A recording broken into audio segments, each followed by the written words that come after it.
3 abad sebelum Republik Indonesia berdiri, sebuah pemerintahan terbentuk, Republik Demokrasi berdiri di Kalimantan. Namanya adalah Republik Samarinda.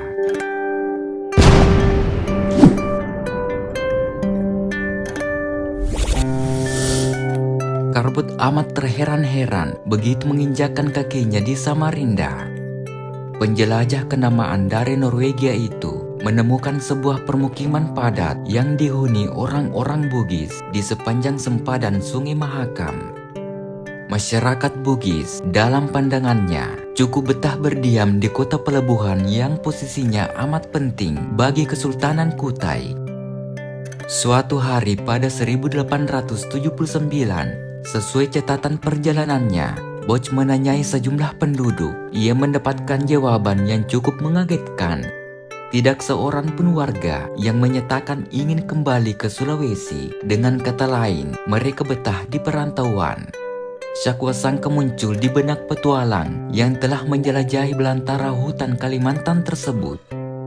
Dalam bukunya yang fenomenal berjudul The Headhunters of Borneo 1881, Boch menulis, dengan kebebasan yang lebih besar dan angka pertambahan tahunan mereka, orang-orang Bugis, dengan asumsi terlalu banyak kekuatan di Kutai, suatu hari mereka mungkin akan menemukan dan menggigit tangan yang telah memberi mereka makan.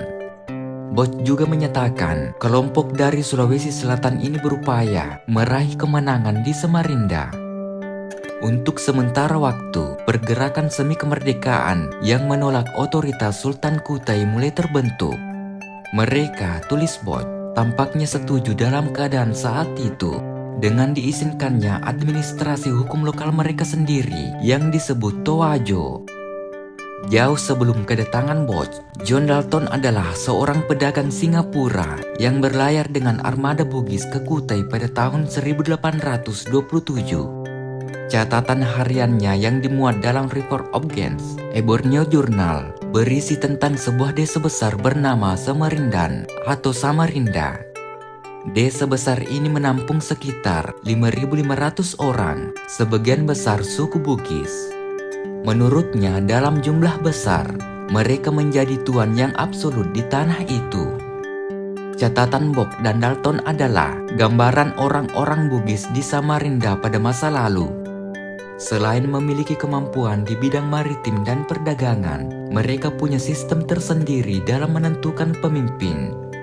Gelar pemimpin kelompok masyarakat ini disebut Pua Adoe atau Pua Adu.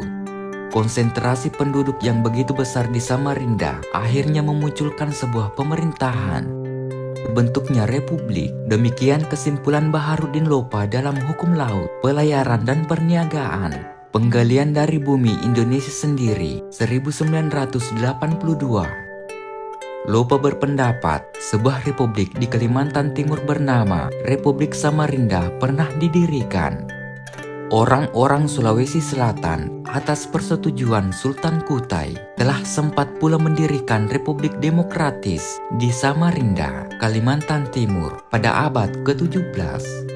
Itulah pula sebabnya Republik Demokratis yang didirikan itu bernama Samarinda karena berasal dari kata sama rendah.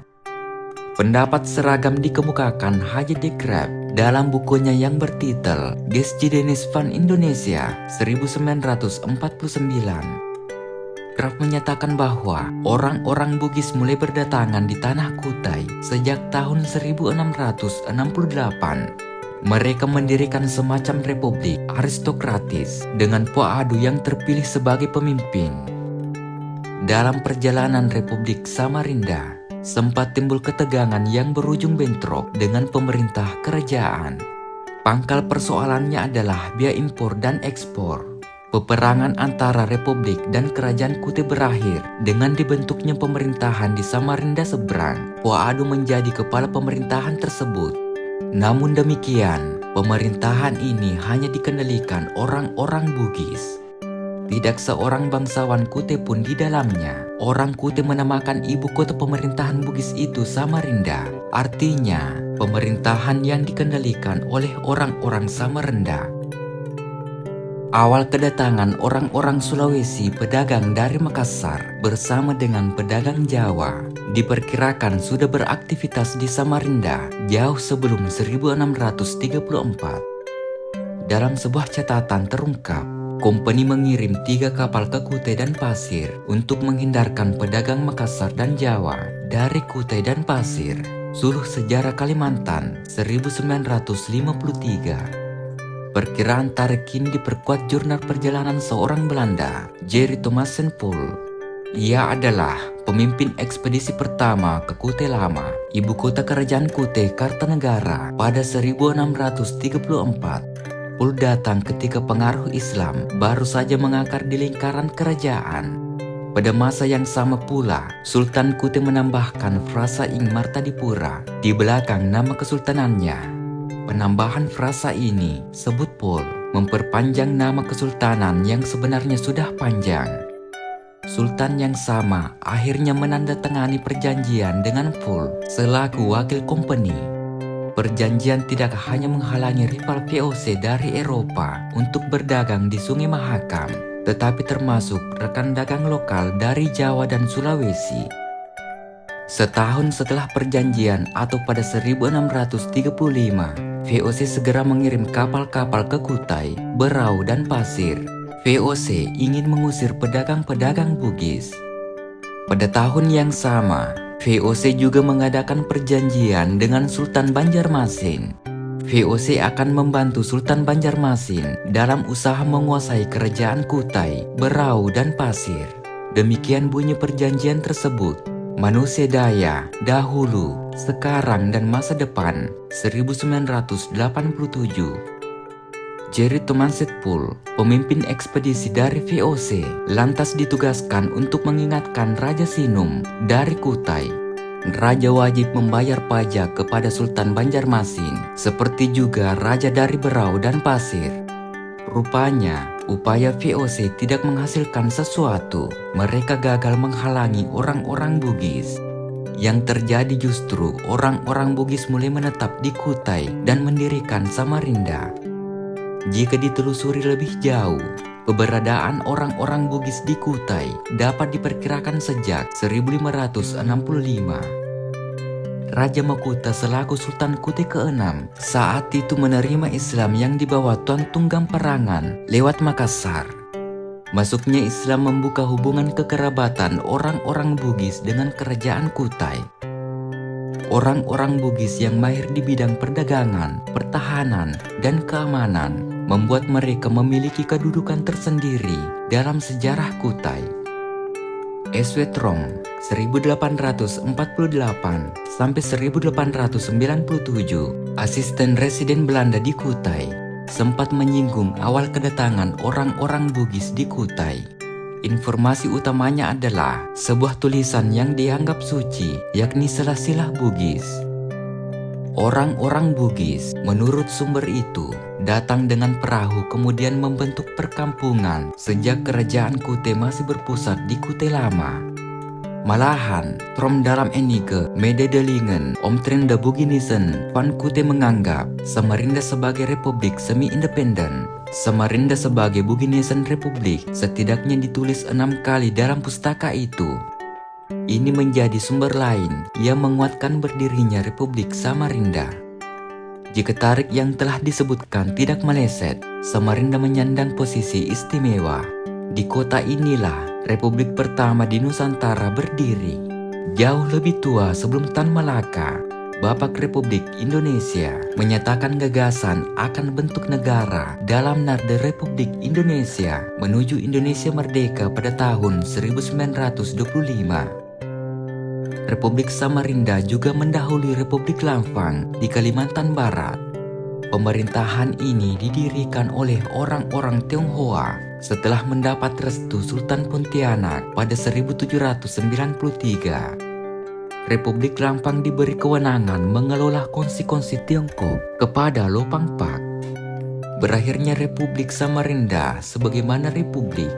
Ia memiliki presiden sebagai kepala negara dan kepala pemerintahan. Silsilah Bugis menjelaskan hubungan antara presiden republik dengan penguasa Kutai. Sultan disebut memberikan tanah dan keleluasan kepada orang-orang Bugis untuk menentukan Kepala Manang atau Puang Adu sebagai pemimpin. Kepala Manang sepenuhnya bebas dipilih, namun Adu bukan keturunan. Biasanya, mereka mengambil seseorang untuk posisi itu. Nama yang dimediasi berasal dari luar dan memiliki hubungan yang baik. Siapapun yang terpilih tidak diizinkan mengucapkan terima kasih. Sayangnya, masih menurut Rob yang menjelaskan silsilah Bugis, seringkali sosok yang terpilih tidak disukai kesultanan. Beragam persoalan kemudian menimbulkan perpecahan orang-orang Bugis di bawah kapten dengan Puang Adu. Seturut itu, kewenangan Puang Adu dilucuti Kesultanan Kutai secara bertahap atas saran Pangeran Bendahara. Pemilihan Kepala Manang oleh penduduk pelan-pelan ditiadakan. Posisi itu kemudian diganti dengan sebutan Panglima, Angguru, dan Kapitan. Kekuasaan pemimpin republik juga mulai dipisahkan. Orang-orang yang terpilih berikutnya adalah sosok yang dapat diandalkan Sultan. Perselisihan di antara petinggi republik membawa keuntungan bagi pemerintah Hindia Belanda di Kutai. Hindia Belanda tidak lagi mendapat persaingan dagang dari orang-orang Bugis. Bagaimanapun, Kutai dan Bugis secara tidak langsung telah menjadi satu pemerintahan. Kehendak Pangeran Kutai harus ditaati orang-orang Bugis.